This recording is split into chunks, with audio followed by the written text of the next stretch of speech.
I'm back with another video, and in today's video I'm going to teach you how to unfriend on Facebook. For that, first of all, open up your Facebook app on your phone. After you open up your app, on top right you'll see a search icon. Tap on it. Enter the name of a person you want to unfriend. And when you're done, tap on search, which is on bottom right of your keyboard.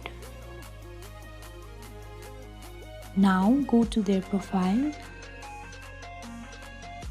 There on left hand side you'll see the option of friends. Tap on it. After that, tap on unfriend. A pop-up message will appear on your screen asking if you are sure you want to unfriend. Tap on OK. This way you can easily unfriend anyone on Facebook.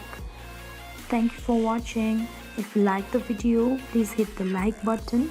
If you want to see more tutorial videos, hit the subscribe button, and if you have something to say, please leave a comment.